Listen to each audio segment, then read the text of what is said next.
అమ్మ ఒడి, అదే తల్లికి వందనం 15,000 రూపాయలు ఇస్తున్నటువంటి ప్రభుత్వం మళ్ళీ అందులో నుంచి 2,000 రూపాయలు మరుగుదొడ్ల నిర్వహణకు అని చెప్పి వెనక్కి తీసుకుంటూ ఉన్నారు. ఈ లెక్కన ఈ 2 సంవత్సరాల్లో తీసుకుంటే, అంటే ఇప్పుడు మొదటి సంవత్సరం ఇవ్వలేదు కదా చంద్రబాబు నాయుడు గారు. రెండో ఏడాది ఇచ్చారు. ఇప్పుడు మూడో ఏడాది ఇచ్చారు.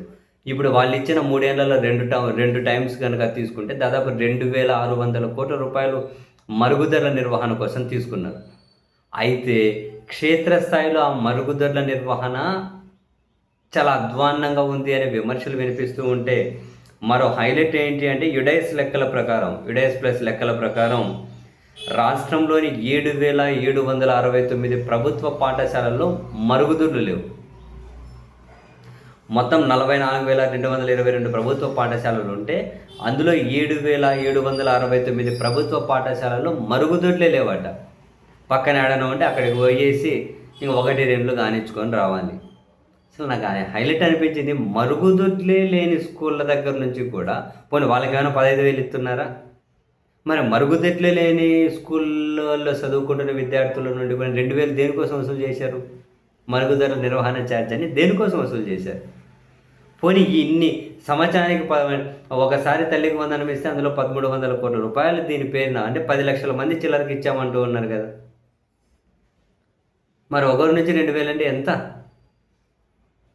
మరి ఈ క్రమంలో ఈ వసూలు చేసిన డబ్బంతా ఏం చేస్తూ ఉన్నారు? మరుగుదొడ్ల నిర్వహణ కోసం అన్నది. పోనీ మరుగుదొడ్లు కట్టలేదా? అంతకుముందు జగన్మోహన్ రెడ్డి గారి సర్కార్ నాడు నేడు కింద స్కూళ్ళ రూపురేఖలు మార్చుకుంటూ, ఒకేసారి మార్చలేరు కదా. 45,000 స్కూల్ ఏముండే అప్పుడు, ఇప్పుడు సుమారు మూతపడిపోయాయి కదా.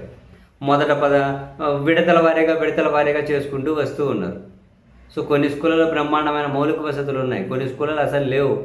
మరుగుదొడ్లు పేరుకే ఉన్నా వాటి నిర్వహణ కూడా బాగోలేదు. ఈ విమర్శలు రోజు వినిపించేటివి. అండ్ 7,769 స్కూళ్ళలో మరుగుదొడ్లే లేవట. మరి దేనికోసం ఇవి డబ్బులు వసూలు చేస్తున్నారు?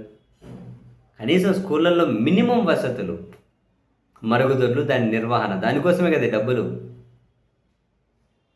అన్నిటికంటే మంచి ఫస్ట్ ఆత్మగౌరవంతో పిల్లలు చదువుకోగలగాలి.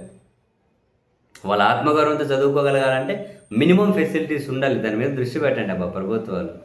తర్వాత ఇంక గొప్పల ఆకాశానికి నిచ్చెన ఎత్తురు కానీ.